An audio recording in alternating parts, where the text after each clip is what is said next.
Ada dua hal yang paling penting tentang sholat ini yang ditekankan dalam Al-Quran. Pertama, kenapa sholat begitu penting ditunaikan? Karena ia akan menjadi pembeda antara Khalik dengan makhluk. Jadi kalau kita ingin bedakan Tuhan dengan hamba, maka di antara titik penting perbedaannya, kata Allah langsung itu terletak pada aspek ibadah, khususnya sholat.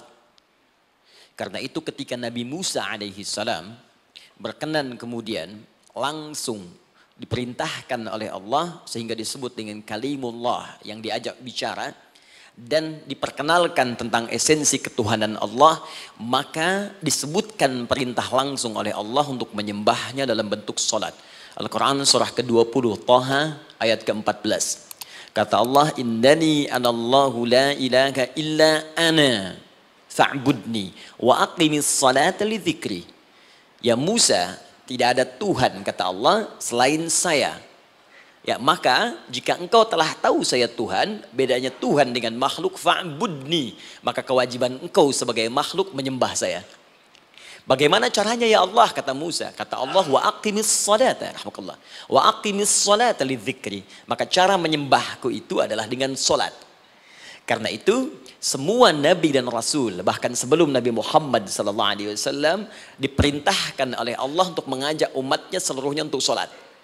Ya, Nabi Isa alaihissalam solat.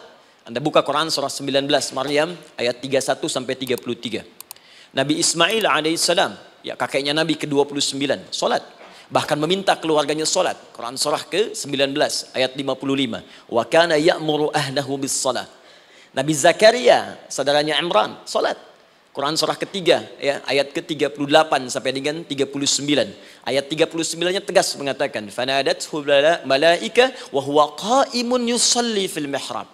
Jadi kalau kita urutkan dari Nabi Muhammad SAW sampai Nabi Adam alaihissalam, semua menunaikan solat kepada Allah Subhanahu wa taala. Ya Muhammad bin Abdullah bin Abdul Muttalib bin Hashim bin Abdul Manaf bin Qusay bin Murrah bin Kilab bin Ka'ab bin Ghalib bin Fihir bin Malik bin Nadar bin Kinana bin Khuzaimah bin Mudrikah bin Ilyas bin Nizar bin Mudar bin Ma'ad bin Adnan bin Addi bin Adri bin Muqawwam bin Nagur bin Tarikh bin Ya'rub bin Yasjub bin Nabit bin Ismail alaihissalam bin Ibrahim alaihissalam bin Azar atau bin Nahur bin Abir bin Kinan bin Arfakhshad bin Sam bin Nuh alaihissalam bin Mihlail Matushala bin Kinan bin Anwas bin Thith bin Adam alaihissalam. Dari Nabi Muhammad SAW sampai Nabi Adam semua salat. Coba ulangi. Nanti dalil singkatnya dari Quran surah keempat ayat 163. Paling kiri sebelah atas di mushaf. Inna auhayna ilaika kama auhayna ila Nuhin wan nabiyina min ba'di. Muhammad, apa yang kami telah wahyukan kepadamu sudah pernah pula kami sampaikan kepada Nuh alaihissalam dan nabi-nabi setelahnya. Kenapa tidak disebutkan Adam sebelumnya? Karena Adam itu nabi bukan rasul. Nabi diberikan risalah untuk pribadi dan kalangan dekatnya, rasul diberikan risalah tugas untuk mengajak umat. Kenapa Nabi Adam bukan rasul? Karena zaman Nabi Adam belum ada umat. Siapa yang mau diajak? Ya? Ini bagian pertama. Jadi kalau kita hari ini masih mendapat kesempatan sholat, alhamdulillah, ini artinya sampai hari ini kita masih benar-benar manusia. Kan kalau ada orang yang kemudian tidak mau beribadah apalagi sholat, terkhusus ketika dia beriman, maka penting dipertanyakan, masihkah ada iman dalam dirinya? Karena itu kata Allah dalam Al-Quran, surah ke-8 ayat yang kedua, aku akan perdengarkan namaku, sehingga ketika disebutkan itu, kita bisa menguji adakah getaran iman dalam jiwa kita. Quran surah 8 Al-Anfal ayat kedua. Innamal mu'minuna alladzina idza dzukirallahu wajilat qulubuhum. Sungguh orang yang masih punya iman itu, kalau diperdengarkan nama Allah kepadanya, akan ada getaran dalam jiwanya. Karena itu setiap hari 5 kali diperdengarkan nama Allah. Untuk menguji di jiwa kita masih ada iman tidak? Bahkan dari bangun tidur, bayangkan waktunya dibagi sempurna persis. Dari mulai subuh baru bangun, menjelang ke siang, mau berakhir siang ke sore, sore pindah ke maghrib, hilang kemudian muncul gelap malam. 5 kali persis dibagi waktu. Diperdengarkan untuk menguji. Kira-kira setelah subuh siang masih ada nggak iman? Sore masih ada nggak? Ya Allahu Akbar, Allahu Akbar. Karena itu kalau iman masih ada melekat di jiwa kita, demi Allah saya katakan, begitu kita mendengar suara azan, pasti hati kita akan mengatakan, Allahu Akbar, Allahu Akbar. Wih, sudah azan ya? Pernah begitu? Ya, walaupun mungkin setelah selesai la ilaha illallah baru adzan, belum qomat. Ya, itu normal, gak apa-apa. Yang penting iman masih ada. Nah, ini menunjukkan ada getaran dalam jiwa. Satu itu. Yang kedua, ini yang jarang dimanfaatkan teman-teman. Jadi seringkali sholat dimaknai pada ibadah formal bagian pertama saja. Adapun yang keduanya, ini yang jarang digali. Padahal sekali saja dalam sehari, itu 5 kali Allah menunggu kita. Ternyata sholat itu satu-satunya wasilah ibadah yang disebutkan dalam Al-Quran untuk langsung memohonkan semua kebutuhan yang kita rasakan. Bahkan sebelum kita diminta sholat, itu kalimat pertamanya bukan ibadahnya. Kata Allah, kau punya masalah apa? Sedang butuh apa? Sedang punya problem apa? Buka Quran surah kedua Al-Baqarah ayat ke-45 sampai 46. Paling kanan pertengahan di usad. Wasta'inu bis-sabri was-salah. Perhatikan kalimatnya, indah sekali. Ya Allah menempatkan sholatnya bagian kedua. Kata Allah, wasta'inu, hei hambaku, jika kalian punya persoalan dalam kehidupan, maka, perhatikan kalimatnya baik-baik, wasta'inu, mintakan solusinya kepadaku. Jadi kalau sedang punya masalah, bukan bikin status, gak akan selesai. Sedang eksplorasi minyak, gak keluar-keluar, bikin status. Duh, susah sekali yang ngebornya. Gak akan selesai. Jalan macet, bikin status. Jakarta macet, ya gak akan selesai. Ya, apa yang harus dilakukan? Kata Allah, jika Anda beriman kepadaku, yakin denganku, maka wasta'inu, punya persoalan, minta kepada Allah. Caranya bagaimana? Satu, bis-sabri. Terima dulu masalah itu, jangan dikeluhkan. Kaidah lain muncul, karena mustahil saya akan titipkan persoalan kalau tidak Anda mampu mengatasinya. Kaidah Quran surah kedua ayat 286, kita hafal ayatnya. La yukallifullahu nafsan illa usaha. Perhatikan kaidahnya. Allah tidak mungkin menguji seorang hamba di luar batas kemampuannya. Jadi kalau kita sedang punya ujian, di rumah kah, pekerjaan kah, kehidupan sosial kah, sebesar apapun ujian itu, kata Allah, memang karena Anda yang sanggup. Kalau nggak sanggup gak akan diuji. Di ujian itu berbanding lurus dengan kemampuan. Mustahil seorang hamba diuji di luar batas kemampuannya. Jadi kalau Anda sekarang pun sedang punya masalah sebesar apapun, kata Allah, memang cuma kamu yang sanggup, yang lain tidak. Maka jangan mengeluh. Jangan Anda katakan, ya Allah, why me? Kenapa saya? Kata Allah, why not? Memang kamu yang mampu. Yang lain tidak. Nah, ketika Anda bisa menerima itu dengan sabar, baru datang kalimat kedua. Wassalah. Kemudian datang tunaikan sholat dan mintakan solusi kepadaku lewat sholat. Ya, sedikit ya. Lihat sini. Saya berikan sedikit uraian Al-Quran. Saya boleh menulis sini? Boleh ya? Ibu, maaf, agak jauh. Ibu kelihatan ini? Oh, belum saya tulis. Bagaimana bisa kelihatan? Luar biasa. Cuma di Pertamina, belum ditulis udah kelihatan. Maaf, lihat sini, wasta'inu. Baik, ya. Saya ingin sedikit sekali. Ini redaksi Quran itu indah sekali diksinya. Wasta'inu. Lihat sini. Kata Allah, jika Anda punya persoalan dalam hidup, maka mintakan solusi. Terima dulu masalahnya dengan sabar, karena kita dipercaya oleh Allah. Gini, cara memahaminya. Allah aja percaya dengan kita. Masa kita nggak percaya ini? Allah yakin dengan kita mampu. Masa kita nggak yakin? Terima dengan sabar. Kemudian wassalah, mintakan solusinya lewat salat. Kata perintahnya dibuka dengan kalimat wasta'inu. Kalau kita ingin rubah kata perintah ini, fi'il amr, ingin dirubah ke dalam bentuk permohonan, minta, maka rubah kalimatnya menjadi nasta'in. Lihat, nasta'in. Baik, wasta'inu, kata Allah, kalian punya persoalan, ayo minta solusi padaku. Terus kita pengen minta, ya Allah kami ingin minta. Maka dalam bahasa Arab, kalau kita ingin merubah kalimat ini ke dalam bentuk permintaan, kita katakan nasta'in. Saya tanya pada Anda, pernah nggak dalam sholat kita mengucapkan kalimat nasta'in? Ada? Masih ingat? Baik, apa kalimatnya? Iyyaka na'budu wa iyyaka nasta'in. Perhatikan, iyyaka na'budu wa iyyaka nasta'in. Iyyaka na'budu, iyyaka, ya Allah, Engkau perintahkan aku untuk ibadah. Maka sekarang aku ibadah, sholat.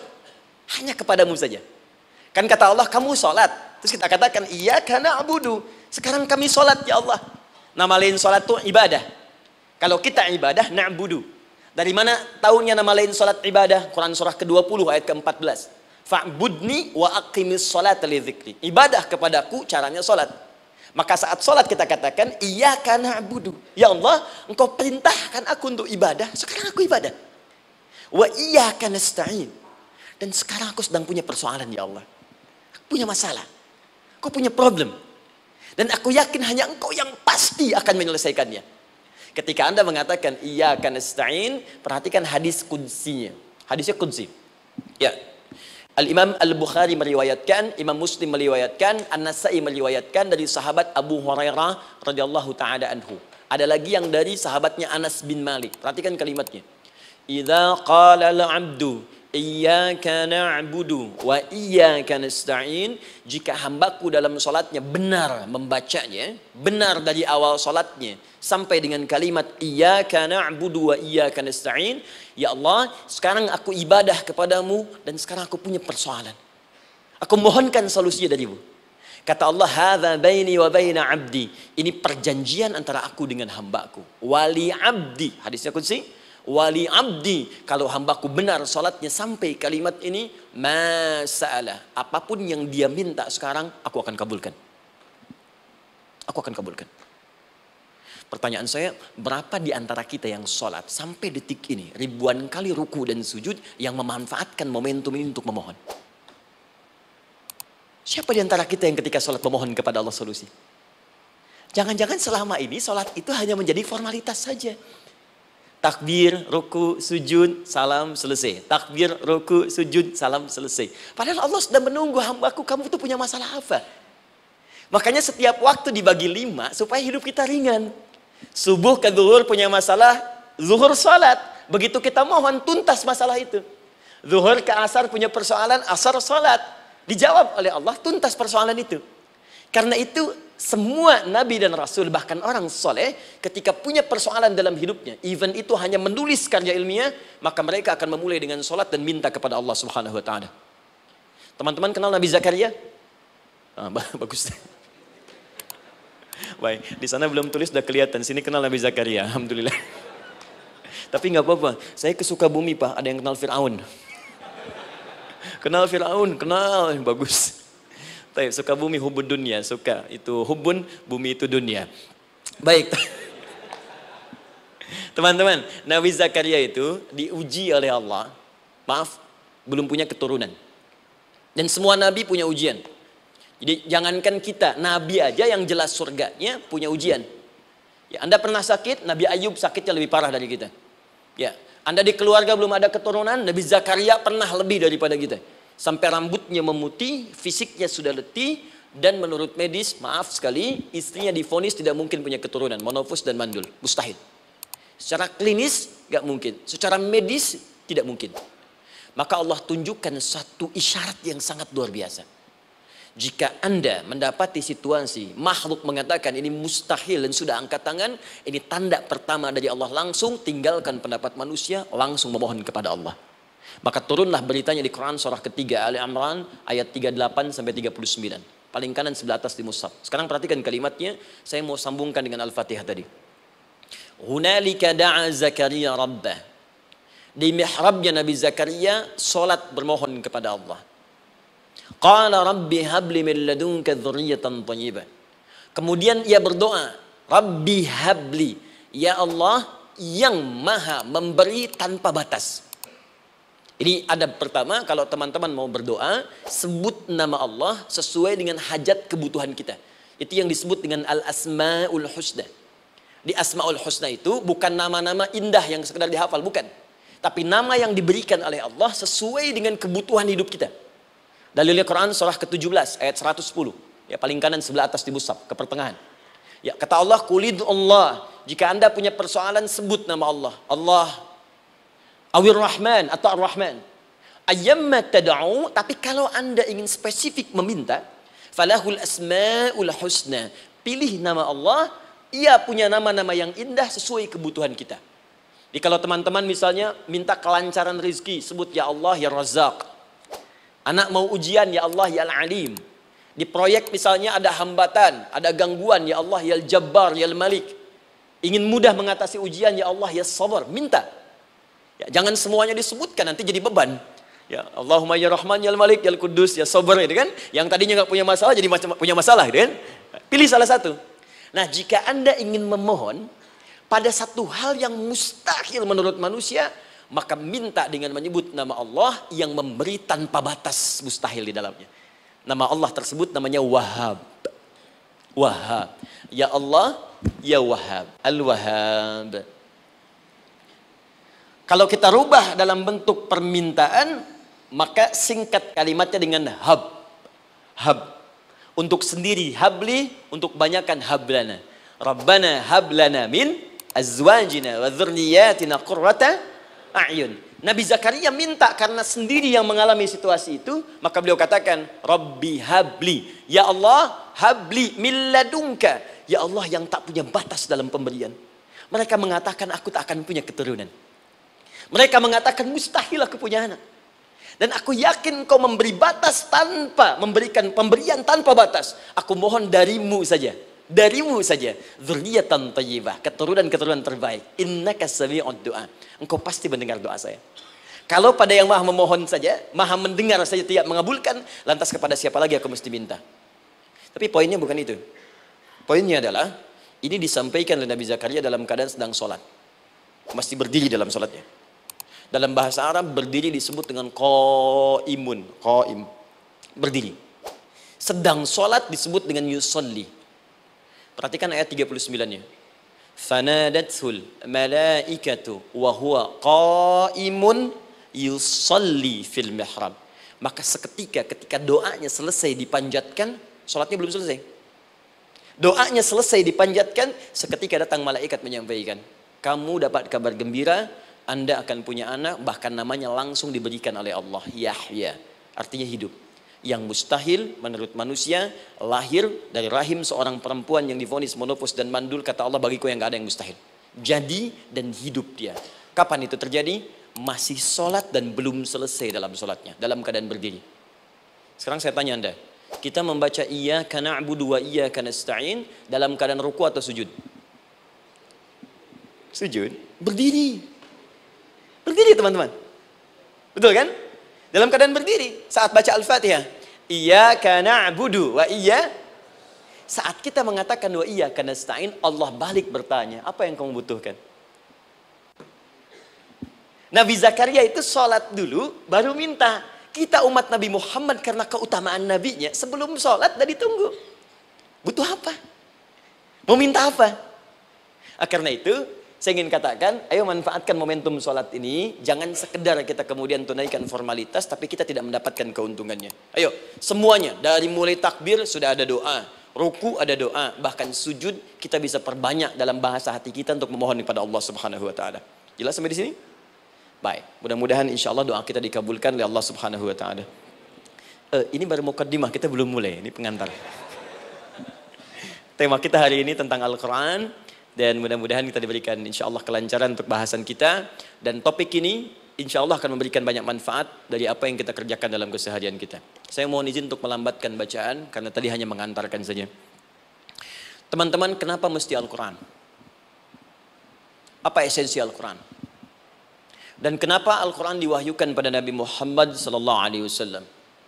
Apakah khusus untuk sekedar dibaca? Atau ada satu nilai yang sangat penting yang justru itu mengandung nilai mukjizat yang paling dalam dari Al-Quran? Yuk kita mulai dengan Al-Quran surah kedua Al-Baqarah ayat ke-38, paling kanan sebelah atas.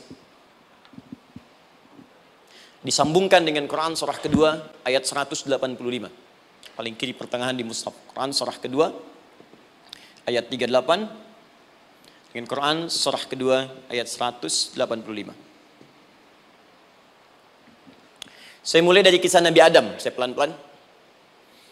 Nabi Adam saat diciptakan oleh Allah, kemudian diberikan informasi bahwa beliau akan bertugas di bumi, beraktivitas di bumi. Disampaikan di Quran surah kedua ayat 30, paling kiri sebelah atas. Wa idh qala rabbuka lil malaikati inni ja'ilun fil ardi khalifah. Kata Allah, dan pelajari, ingat ketika kami menyampaikan pada para malaikat, kami akan menugaskan satu makhluk, manusia namanya Adam, di bumi tugasnya. Untuk menjalani hidup di bumi. Nah, secara singkat, setelah Nabi Adam turun ke bumi, di awal masa bersama Sayyidah Hawa, ya alaihi wassalam, maka ternyata bersamaan dengan turunnya Adam dan Hawa ke bumi itu, mereka berdua dibekali petunjuk. Yang dengan petunjuk itu, ini yang dahsyat. Allah jamin semua aktivitas hidupnya, dari mulai yang sederhana sampai yang kompleks, pasti jika diikuti petunjuk ini, dia akan senang menjalaninya dan akan tenang mendapatkan hasilnya. Ya, perhatikan kalimatnya. Quran surah kedua ayat 38. Fokus. Qul nahbitu minha jami'a. Kata Allah, sekarang tiba saatnya. Adam, Hawa, turun kalian ke bumi. Kalau setan kita tinggalkan aja ya. Ini kita bahas Adam dulu. Turun kalian semua ke bumi. Fa imma ya'tiyannakum minni huda. Maka nanti sejak kalian tiba di bumi itu, aku akan turunkan satu petunjuk disebut dengan hudan namanya. Hudan. Fokus. Faman tabi'a hudaya, maka jika Anda dan keturunanmu mengikuti semua detil di petunjuk ini, fala khaufun alaihim walahum yahzanun, maka aku pastikan engkau dan seluruh keturunanmu akan menjalani hidup di muka bumi dengan tenang dan senang. Fala khauf, khauf itu gelisah, takut. Lawan dari takut apa? Tenang. Lawan dari gelisah, tenang. Kata Allah, jika Anda mengikuti tuntunan hidup yang ini, maka saya jamin semua hidupmu tenang. Walahum yahzanun, dan saya pastikan selama hidup di muka bumi itu kalian tidak akan pernah bersedih. Senang, lawan sedih itu senang. Jadi ternyata kita itu diminta tugas di bumi itu bukan untuk dipersulit. Jadi kalau ada yang hidup sampai saat ini sedih deh, di rumah tangga sedih, di kantor nggak tenang, pasti di antara poinnya bukan nggak mampu senang, tapi boleh jadi yang hidup ini tidak membaca petunjuk kehidupannya. Anda kerja di perusahaan, teman-teman ada yang di Pertamina, ada yang di yang lain. Kalau Anda nggak ikuti petunjuk, kan pekerjaan tidak akan berlangsung dengan nyaman kan? Kalau Anda nggak ikuti aturannya, bagaimana bisa mengerjakan petunjuk itu dengan nyaman? Maka apalagi hidup yang kompleks, kata Allah, sejak Adam saya turunkan, sudah ada petunjuk kehidupan, saya namakan dengan hudan. Anda ikuti petunjuk ini, maka langsung jaminan dari Allah, semua yang Anda jalani dalam hidup, pasti saya jamin senang dan tenang. Petunjuk ini disebut apa? Hudan. Nah, agak cepat. Di setiap masa, Nabi Adam selesai hidupnya, generasi kemudian berkembang, datang lagi Nabi Nuh, sampai ke Nabi Muhammad SAW. Perhatikan baik-baik. Setiap berganti generasi akan turun hudan sesuai dengan kebutuhan masyarakatnya pada saat itu. Baik, Nabi Musa menerima kitab apa namanya? Nabi Musa, Taurat. Taurat disebut hudan dalam Al-Quran. Muncul Nabi Musa, kitabnya disebut Taurat. Perhatikan baik-baik. Tahukah teman-teman ketika Taurat disebutkan dalam Al-Quran? Buka Quran surah ke-17. Ya, ayat yang kedua. Wa ataina Musal kitaba. Kami berikan kepada Musa kitab. Lihat. Wa ja'alnahu hudan li bani Israel. Dan kitab yang kami berikan itu, yang disebut Taurat, Ali Imran ayat yang ketiga. Wa anzalat Taurat wal Injil. Kami berikan Taurat kepada Musa. Nah, saat Allah turunkan Taurat itu, hudan li bani Israel. Isi Taurat ini adalah petunjuk kehidupan khusus untuk Bani Israel saja. Umatnya Musa. Jadi kalau umat Nabi Musa mengikuti petunjuk hudan, Taurat ini, kata Allah, saya jamin semua hidupnya tenang dengan senang. Nabi Isa turun Injil. Injil disebut hudan dalam Al-Quran. Dan yang terakhir, saya cepat karena waktu kita terbatas. Ketika Allah menurunkan Nabi Muhammad SAW dan dipilih sebagai Rasul, maka saat yang bersamaan beliau pun diberikan petunjuk untuk umatnya. Dan dahsyatnya petunjuk itu pun disebut dengan hudan. Buka Quran surah kedua ayat 185. Syahrul Ramadan alladzi unzila fihi al-Quran. Di bulan Ramadan itu, kata Allah, saya turunkan Al-Quran. Kenapa saya turunkan Al-Quran? Hudal linnas. Saya jadikan Quran ini sebagai petunjuk, pedoman hidup, linnas, bukan terbatas untuk satu komunitas, tapi untuk seluruh manusia sampai kehidupan berakhir. An-Nas disebutkan 241 kali dalam Al-Quran, menunjuk pada semua manusia tanpa kecuali. Ini bedanya Al-Quran dengan kitab sebelumnya. Taurat hanya untuk kalangan tertentu saja. Jadi selesai nabinya, selesai kitabnya. Injil hanya kalangan tertentu saja. Nabinya selesai, selesai kemudian misinya. Tapi Al-Quran tidak.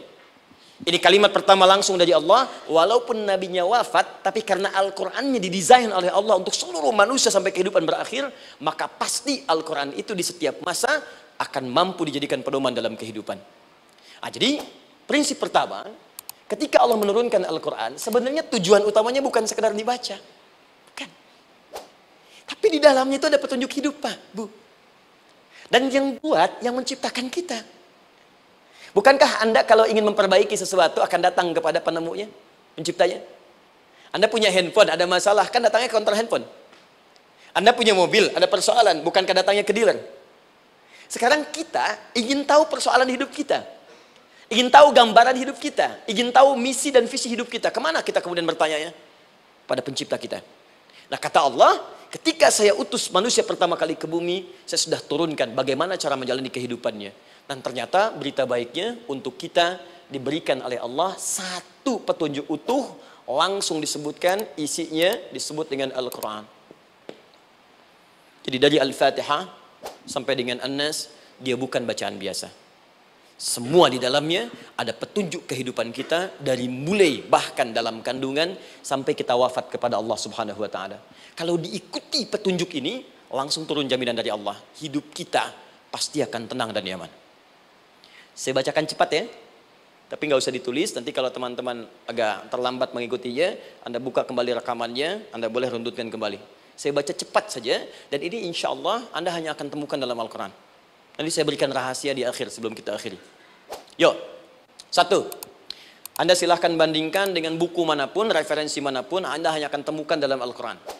Dari sejak sebelum lahir, bagi perempuan yang tengah mengandung, langsung Allah berikan tuntunan bagaimana agar kandungan itu berjalan dengan sehat, nyaman, dan mudah ke persalinan. Quran surah ke-7 ayat 189.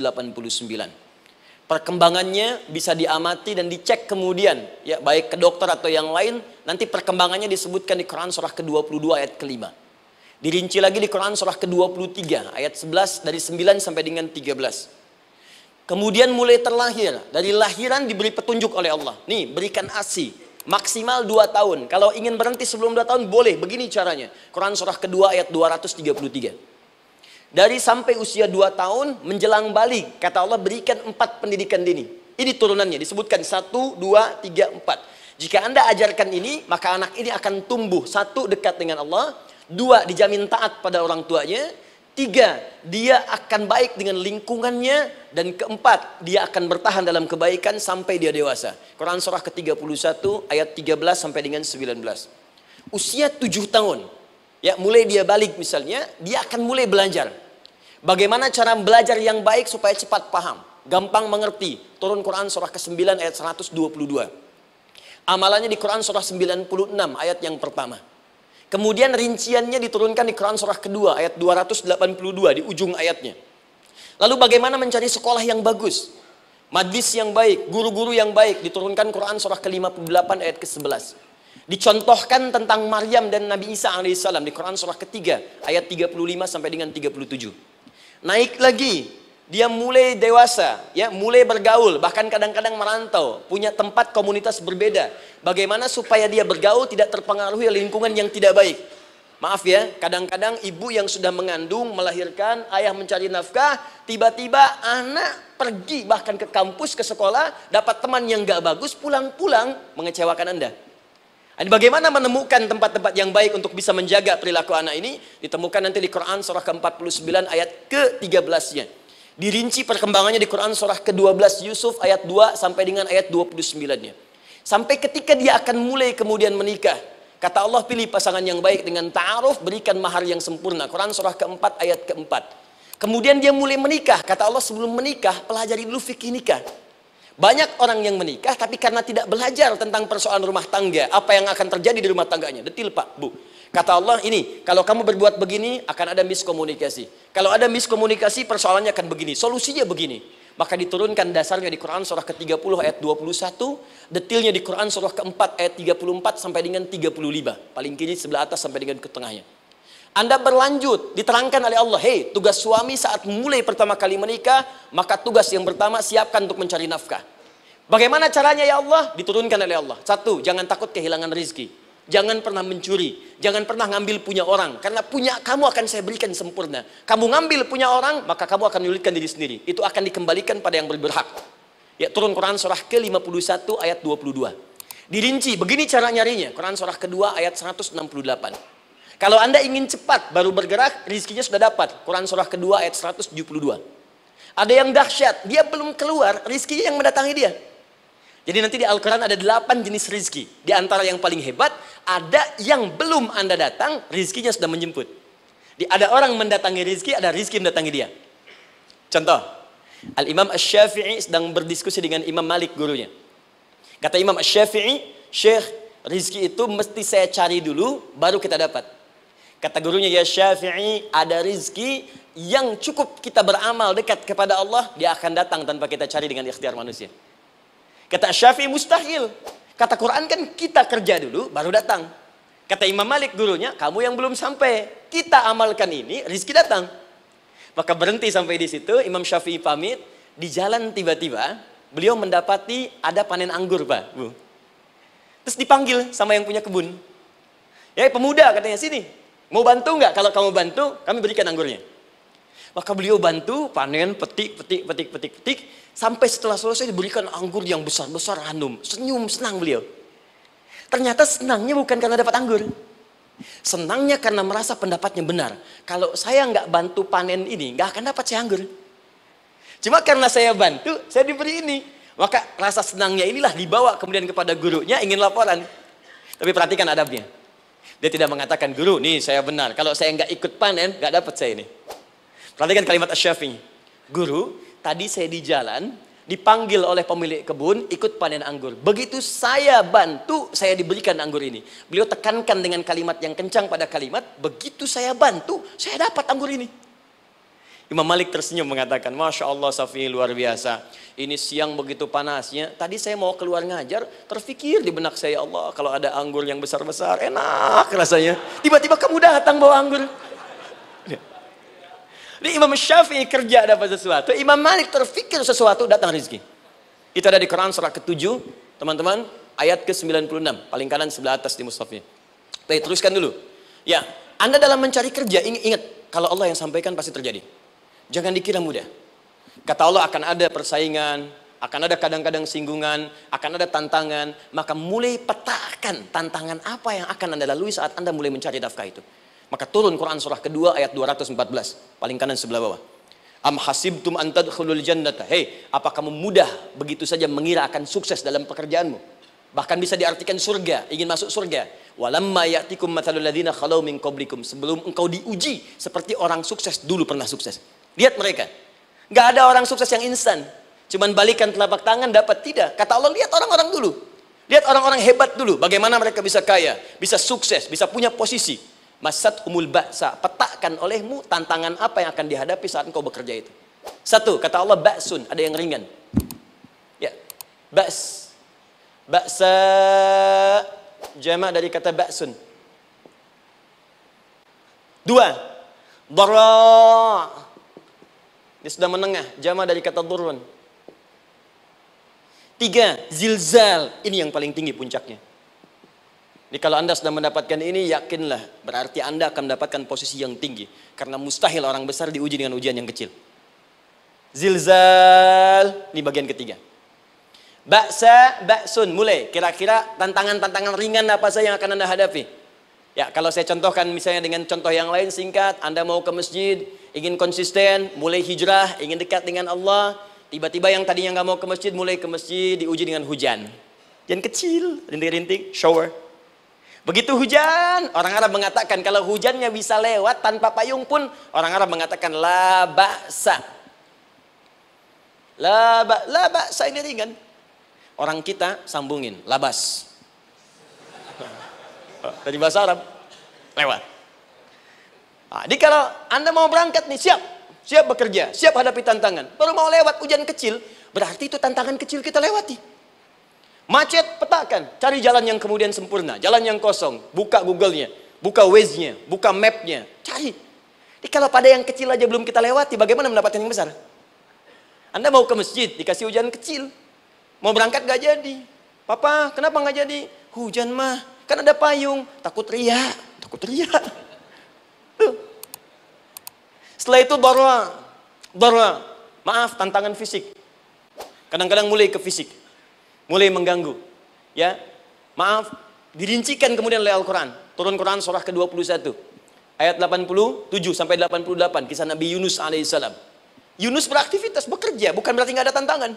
Kadang-kadang dibawa, kadang-kadang diusir, kadang-kadang Anda dapat misalnya proyek, kadang-kadang sudah mulai masukkan tender, tiba-tiba gagal, diserobot orang, kadang-kadang orang yang dapat, Anda yang ngajukan, itu biasa. Kata Allah itu biasa, bukan cuma Anda, yang lain pun ada. Bukankah Allah ajarkan kisah Sayyidah Hajar alaihissalam dengan Ismail? Bukankah bolak-balik naik Safa Marwah, kadang di atas, kadang di bawah, kadang lihat peluang sampai Marwah ternyata bukan air. Terkadang Anda yang bekerja, tim yang lain yang mendapatkan karena kerja keras Anda bisa jadi terjadi. Bukankah yang kerja keras Hajar yang dapat Ismail? Mungkin Anda yang konsep yang dapat minyaknya orang lain. Mungkin Anda yang kerjakan yang suksesnya teman Anda, gak ada masalah. Dan itu kemudian akan bermanfaat bagi Anda. Tidak mungkin setiap keringat yang keluar dari diri kita mustahil kecuali akan melahirkan manfaat yang kembali pada diri kita. Tantangan. Tapi yang paling dahsyat ini yang gak ditemukan di sebagian referensi yang kita baca. Ketika Allah menjelaskan semua tahapan-tahapan tantangan ini sampai ke puncaknya zilzal. Zilzal itu kalau bahasa sekarang gempa. Ada ujian yang menggoncang hati kita. Ketika Anda kerjakan, ya Allah, tantangannya dahsyat. Kenapa mesti saya, ya Allah? Kau nggak selesai-selesai, ya Allah. Itu wajar, teman-teman. Itu biasa. Kata Allah, orang dulu saja mengatakan, mata nasrullah, kapan ini selesai? Berbahagialah kalau teman-teman sudah mendapatkan tantangan puncak yang paling tinggi ini. Ini artinya Allah sedang mempersiapkan Anda menjadi orang besar di kemudian hari. Dan cara mengatasinya diturunkan Quran surah ketiga ayat 142, paling kiri sebelah atas. Perhatikan dahsyatnya. Yang pertama diterangkan tantangannya, yang kedua dijelaskan cara mengatasinya. Saya mau berhenti sampai di titik ini, nanti saya terangkan cara berinteraksi dengan Al-Quran. Ya, perhatikan baik-baik. Kata Allah, jika kelak engkau sudah bisa memetakan tantangan ini, maka siapkan solusi untuk mengatasinya. Ayatnya dibuka dengan kalimat yang sama persis. Saya pernah sampaikan teori ini di dua perusahaan besar di Indonesia.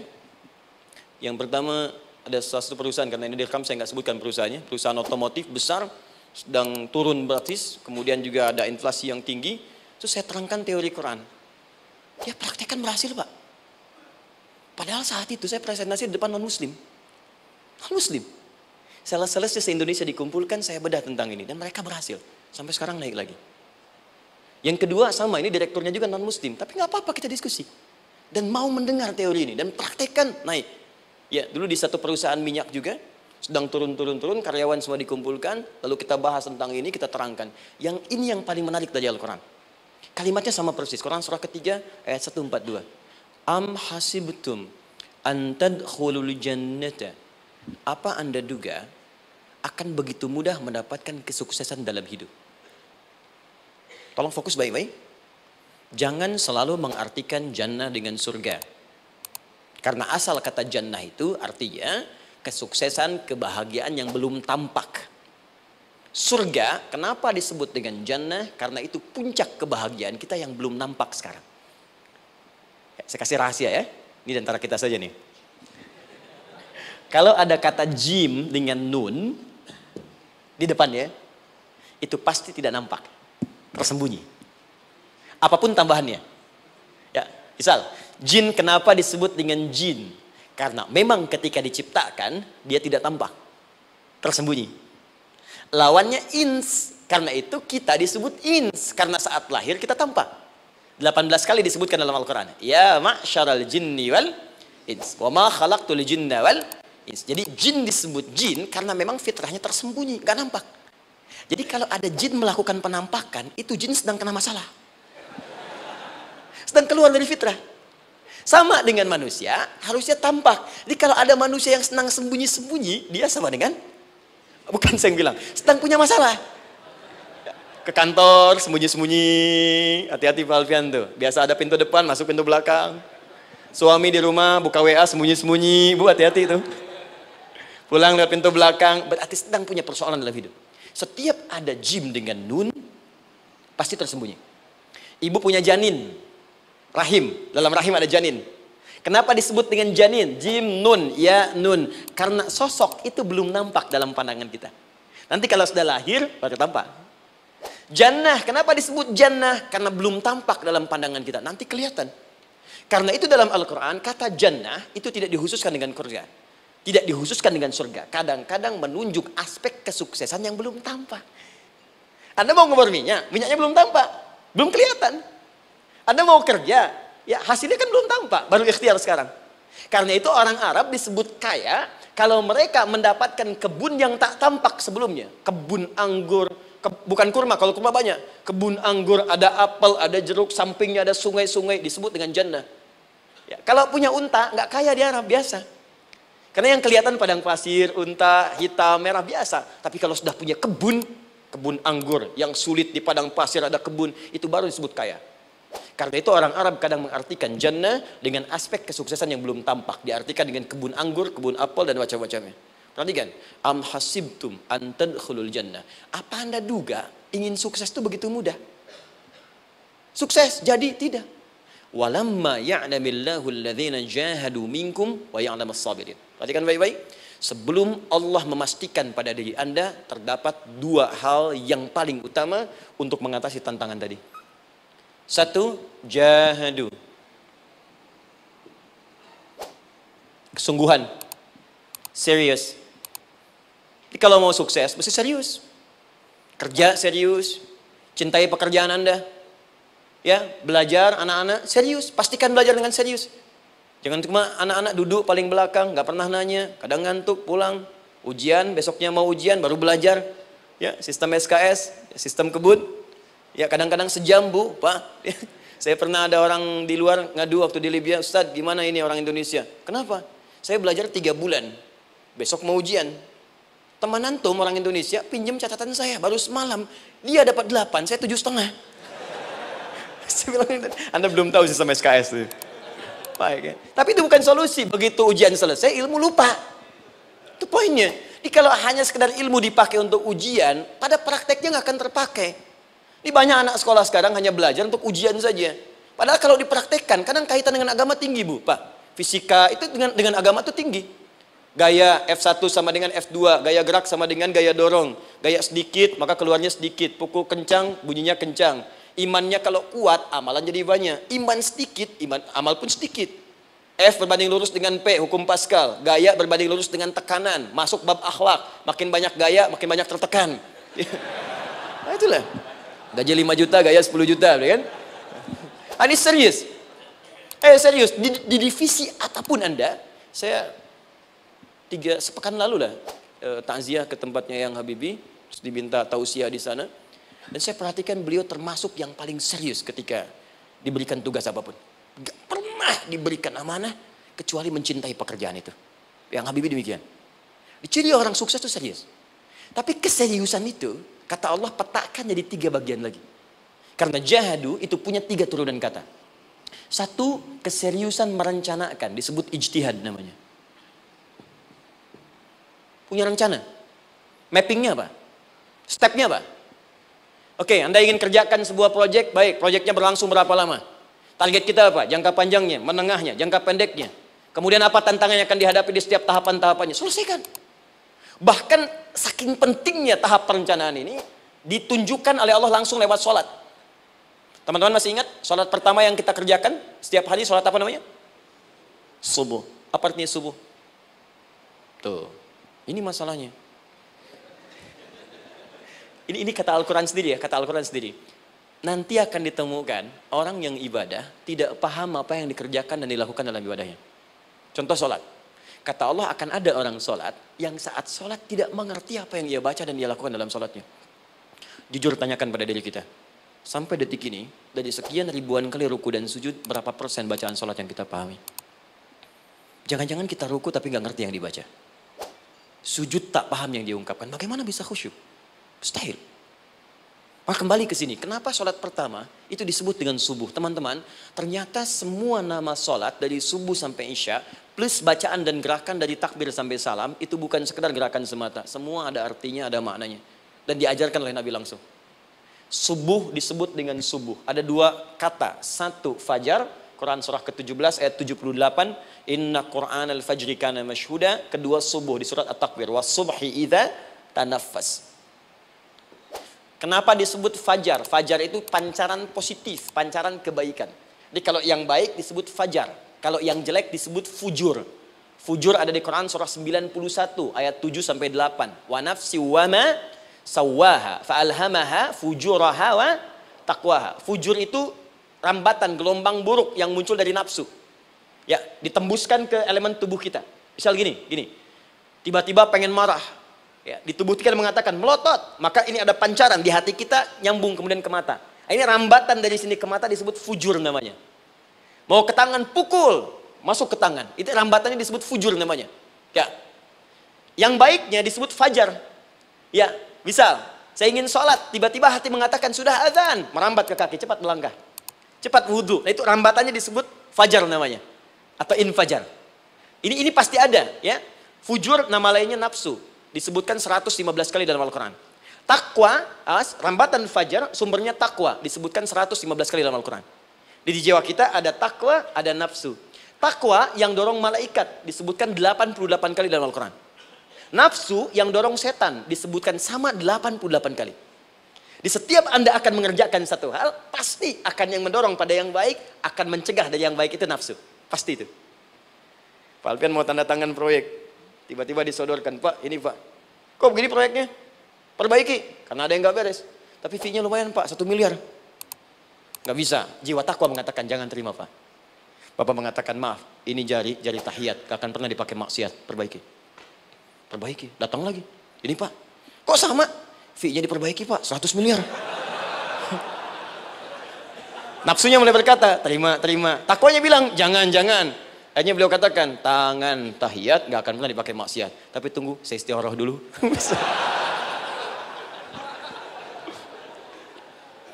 Nah, waktunya, ini salatnya disebut fajar. Kenapa disebut fajar? Karena saat kita tidur, terus dengar suara azan, Allahu Akbar, maka memancar dari iman kita, rambatan untuk merespon suara itu. Bangun kita untuk menunaikan salat.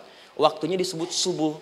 Kenapa disebut subuh? Dari kata asbah. Asbah itu artinya yang siap dengan rencana.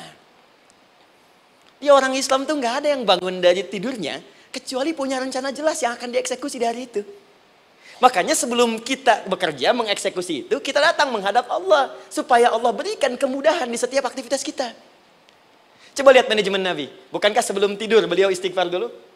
Dirinci pekerjaannya, dicatat yang akan dikerjakan besok, istighfar 70 kali, 100 kali, sehingga dengan istighfar saat tidurnya tenang. Coba kita biasakan. Ada yang baca Quran, ada yang istighfar. Kalau nggak percaya silahkan cek. Begitu Anda lakukan, tidurnya enak. Besoknya rencana itu sudah siap. Makanya ketika bangun, siap jam 7 mau kemana, jam 8 ada di mana, jam 12 kerjakan apa. Sebelum mengerjakan itu, datang kepada Allah, sujud, ya Allah, saya punya rencana ini tolong mudahkan. Begitu caranya. Itu yang disebut dengan subuh. Nah, sekarang kembalikan, peta hidup kita mau seperti apa ke depan? Ijtihad. Yang kedua, kalau sudah jelas konsepnya, visinya sudah ada, maka jihad. Yang kedua, jihad. Jihad itu eksekusinya, aksinya, actionnya, perjuangan fisiknya. Rencananya apa? Tahajud malam nanti. Bismillah. Jam berapa? 2:30. Baik, yuk kita mulai rencanakan. Eksekusi rencananya. Bagaimana cara kita bangun 2:30? Pasang alarm. Jam berapa alarm dipasang? 3 kali. Pertama 1:30, kedua 2 kurang 1/4, ketiga jam 2 lewat 1/4. Baik. Alarm pertama untuk mematikan alarm kedua. Alarm kedua matikan alarm ketiga. Ketiga siap-siap. Baik. Siap bangun. Jihad. Awas, ini penting ya. Jihad itu jangan dipersempit maknanya kepada situasi peperangan saja, tidak. Banyak jihad itu luas sekali medannya. Karena jihad itu perjuangan fisik. Dan maaf sekali, dalam konteks perang pun bukan menyerang orang. Tapi membela diri saat diserang. Di Islam itu bukan agama ekspansi. Cek di sejarah, nggak ada Islam menyerang. Yang ada itu membela diri saat diserang.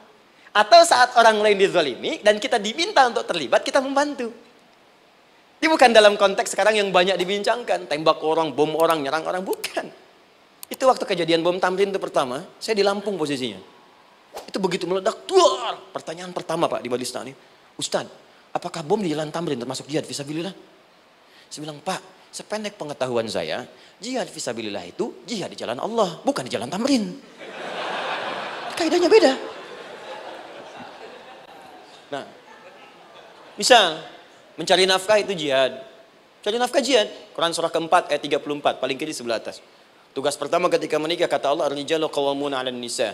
Setiap lelaki itu diminta oleh Allah untuk mengatur bagian rumah tangganya. Jadi pemimpin di rumah tangganya. Ya bima faddalallahu ba'dahum 'ala ba'din, karena diberikan kemampuan untuk memimpin. Di pemimpin itu ada di suami. Dan ciri khas pemimpin, Bu, biasanya ciri khas pemimpin apa, Bu? Bukan tegas, bukan. Ciri khas pemimpin itu tidak mau dipimpin.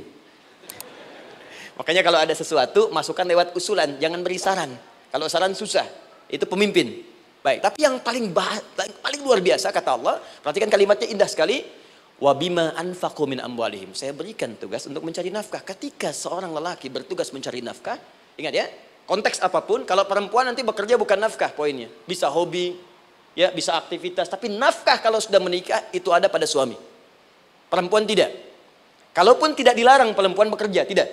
Sayyidah Aisyah mengajar, ada yang para sahabiah jadi perawat, ya, ada yang pengajar. Banyak dulu sahabat Nabi yang perempuan mengajar. Ya, kan ada pelajaran-pelajaran khusus perempuan. Ya, ada bagian perawat, ada dokter. Ini kan yang ngandung perempuan, masa yang periksa laki-laki? Ya, ada bagian perempuan tertentu, itu silahkan bekerja boleh. Tapi nafkah laki-laki. Begitu lelaki meniatkan pekerjaannya karena Allah untuk mencari nafkah, itu setiap langkahnya jihad fisabilillah. Wafat, syahid. Maaf ya, apakah selama Anda bekerja sudah diniatkan ibadah? Jangan-jangan cuma kerja aja. Kalau cuma kerja, apa bedanya Anda dengan yang belum beriman? Anda wafat juga. Kerja di gedung yang sama, berangkat menemukan kemacetan yang sama. Apa bedanya iman kita dengan yang lain? Satu, kita pasti wafat, pasti pulang. Dan kita nggak bisa pilih, ya nggak bisa pilih. Antum bisa duluan, saya belakangan mungkin. Atau ditukar, saya belakangan, Anda duluan mungkin. Atau memang saya bisa duluan, ya duluan menyolati Anda. Oke, paham ya? Jadi ibu di rumah jihad, Bu, pada anak, perawat, mengandung itu sudah jihad. Jadi kalau wafat dalam proses saya melahirkan atau sedang mengandung itu syahid. Itu jelas nggak ada perbedaan pendapat. Anak-anak yang sekolah niatkan ibadah, Bu, Pak. Mohon maaf ya, mesti ada bedanya. Iman kita di rumah mesti itu terpancar kepada anak-anak. Ajarkan mereka sekolah yang baik. Pilih sekolah yang mengajarkan sholat, mengajarkan baca Quran. Sekarang banyak kok. Fisikanya bagus, Qurannya bagus, kimianya bagus, sholatnya juga bagus. Cari, kalau bisa dunianya bagus, akhirat bagus, kenapa hanya pilih dunia saja? Siapkan, itu jihad. Terakhir, tidak mudah mengeksekusi ini, pasti ada tantangan yang ketiga, namanya mujahadah.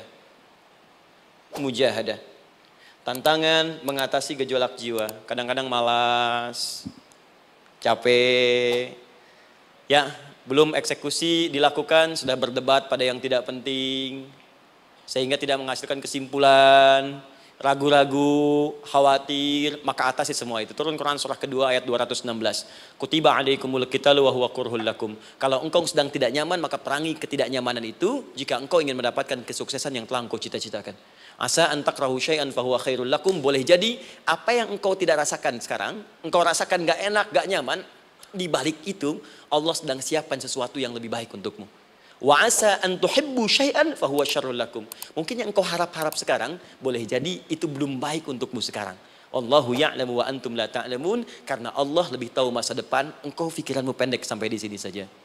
Maka teman-teman sekalian, kembalikan lagi, tidak pernah Anda akan temukan dalam Al-Quran kecuali bimbingan hidup yang semuanya nyata. Silahkan cek. Itu baru pekerjaan. Belum ibu di rumah, ibu capek merawat anak, kadang mengeluh, kadang nangis. Turun Quran surah ke-17 ayat 23. Kadang-kadang ada beda pendapat dengan suami, Quran surah ke-4 ayat 34 sampai 35. Masalah kondangan saja, Pak, bisa beda pendapat.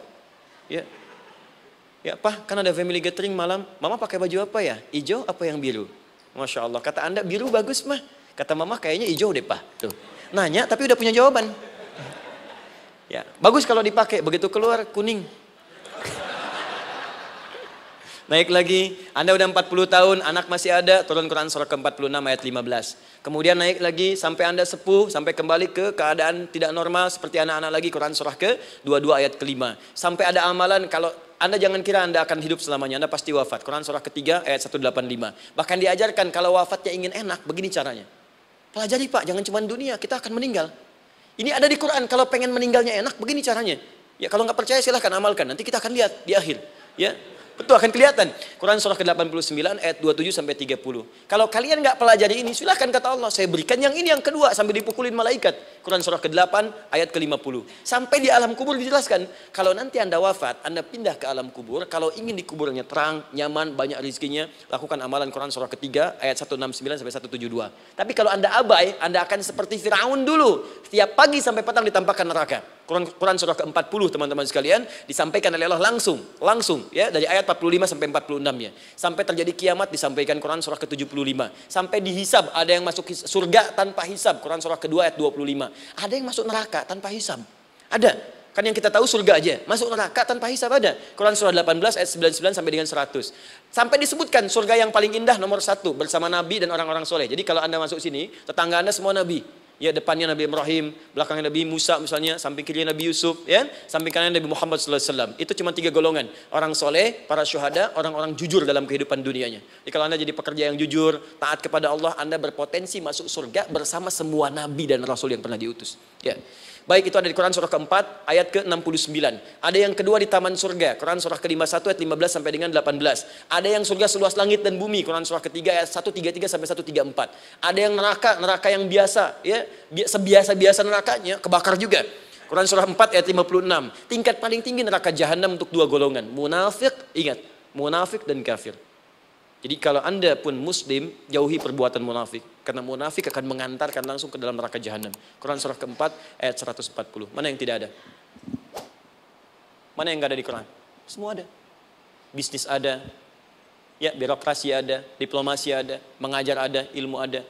Karena itu saya mau tutup, jika kita ingin benar mengeluarkan petunjuk ini, seperti orang dulu pernah melakukannya, maka kata Allah melalui lisan Rasulullah turun Quran surah ke-29 ayat ke-45. Satu ini aja kita kerjakan, insya Allah ini akan beda kita rasakan. Utslu ma uhya ilaika minal kitab. Jika kalian kemudian hidup di muka bumi, maka keluarkanlah bimbingan dari Al-Quran sesuai dengan kebutuhan kita secara tematik. Utslu itu dari kata tilawah. Tilawah itu baca, pahami, amalkan. Karena itu setiap kita baca Al-Quran, di sampingnya pasti ada yang menerjemahkan supaya kita paham. Betul kan? Ketika ada yang baca Al-Quran, di sampingnya ada siapa? Ya, sari tilawah kan? Baik, sari tilawah itu bahasa Indonesia. Ya, sari, sebetulnya tilawah saja. Tapi mungkin saat yang menerjemahkan dulu pertama di Indonesia, namanya Bu Sari. Karena itu disebut sari tilawah. Ya, kalau Adi mungkin ada tilawah gitu kan? Nah, jadi teman-teman caranya begini. Anda keluarkan sesuai kebutuhan. Enggak semua ayat Quran mesti kita kaji. Kalau mau dari awal dari akhir, bagus. Kalau baca silahkan. Hatamkan, Nabi juga hatamkan. Tapi kalau Anda ingin ambil sesuai passion kita. Anda pebisnis, kenapa nggak mengeluarkan ayat bisnis di Quran? Teman-teman yang diperminyakan, keluarkan ayat-ayatnya ada. Quran surah At-Tur, surah 52 itu, keluarkan. Ya, wal bahrul masjur. Dan jika Anda akan melakukan eksplorasi di laut, carilah laut yang punya. Nih, kualifikasi begini. Yang di bawahnya ada endapan tanah yang melahirkan api, kata Allah tuh. Itu potensial ada minyaknya. Kalau yang kerja di batu bara, turun Quran surah Fatir, surah 35, ayat 27 sampai 29. Ini jenisnya. Ada yang kelihatan dari jauh, ada yang harus digali, ada yang kelihatan dari jauhnya kelihatan hijau, ada kelihatan menghitam. Disebutkan langsung. Ada. Jadi kenapa nggak Anda turunkan dalam bentuk-bentuk tematik yang itu bagian kita? Ada yang pokok, ada yang spesifik. Yang pokok tentang sholat, karena semua orang sholat. Tentang ayah. Anda jadi ayah berapa tahun? Kenapa nggak dikeluarkan di Quran ayat-ayat tentang ayah? Kenapa nggak dikeluarkan di Quran ayat-ayat tentang ibu? Jangan jauh-jauh dulu bicaranya. Tentang belajar. Nah, nanti eksekusinya kalau mau cepat buka kitabnya Al-Imam Al-Bukhari. Ada kitab hadis, saya akhiri, yang dikarang oleh Al-Imam Al-Bukhari dan sangat populer. Apa nama kitabnya? Kalau hafal saya kasih hadiah. Apa kitab Imam Al-Bukhari yang populer? Ya.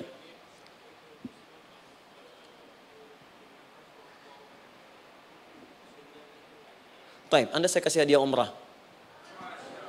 Baik. Insyaallah. Januari awal, insyaallah ada yang kami hadiahkan umrah dari atlet peraih Asian Games.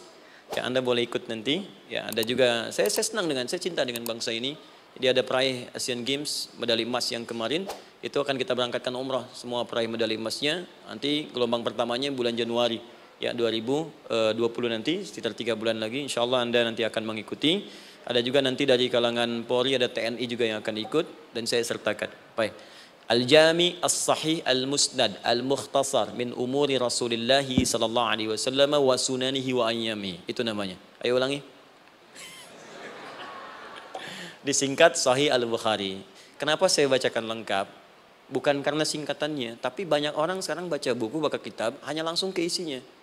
Padahal setiap ulama ketika menuliskan judul kitabnya, itu pasti ada petunjuk di dalamnya. Kata Imam Al-Bukhari, Al-Jami As-Sahih. Kitab ini saya buat sebagai petunjuk umum miniatur kehidupan Nabi yang bisa kita ambil hikmahnya sekarang. Jadi kalau kita pengen tahu bimbingan Nabi di masa lalu, supaya kita terapkan sekarang, buka kitab saya ini. Semuanya mustad bersambung kepada Nabi. Sahih saya pastikan, saya teliti satu-satu. Al-Mukhtasar, saya persingkat gak bertele-tele. Nah ini poinnya. Min umuri Rasulullah SAW wa sunani wa ayyamihi. Ini semua pekerjaan Nabi selama 24 jam. Secara singkat saya tutup dibagi 97 pembahasan. Setiap 97 pembahasan, satu babnya itu berisi bimbingan hadis-hadis Nabi. Di situ ada bab tentang bisnis, kitabut tijarah. Bab tentang ilmu, kitabul ilmi. Bab bahkan tentang sakit, kalau pengen cepat sembuh apa? Kitabul marid. Bab tentang pemerintahan, kitabul imarah. Bab tentang penguatan iman, supaya naik gak turun-turun, kitabul iman. Anda tinggal pilih profesi apa, cari Sahih Al-Bukhari, harganya murah. Maaf, dibandingkan pulsa Anda pun masih murah kitab Al-Bukhari. Ya, beli 4 jilid cuma 350.000 yang bahasa Arab saja. Ya, kalau mau terjemahan, cari terjemahannya. Ya, dapatkan itu, keluarkan babnya sesuai profesi kita. Itu ketika dibuka kitab ini, yang pertama muncul ayat Quran dulu. Ini ayatnya, ini hadisnya. Ini ayatnya, ini hadisnya. Teman-teman gak usah baca semuanya, keluarkan passion Anda apa, di situ belajar. Sebulan saya belajar ini, besok saya pindah lagi. Sebulan topik ini, besok ke topik yang lain lagi. Saya kira insya Allah kalau itu kita terapkan dengan baik, maka Al-Quran akan hidup dalam seluruh aktivitas kita dan mudah-mudahan keberkahan akan diturunkan oleh Allah Subhanahu Wa Taala. Ya, tidak cukup dengan amin, mulai dulu. Ya, mulai dulu, petakan dulu, eksekusi dulu.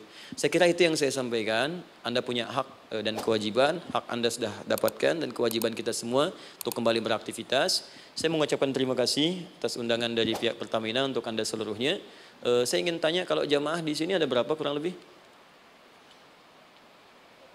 Kurang lebih yang rutin 500 ada 550. Baik, nanti saya hadiahkan mushaf sebanyak 550 ya, dan itu nanti setiap ada kajian atau zuhur salat Anda bisa baca di sini, baca mushafnya.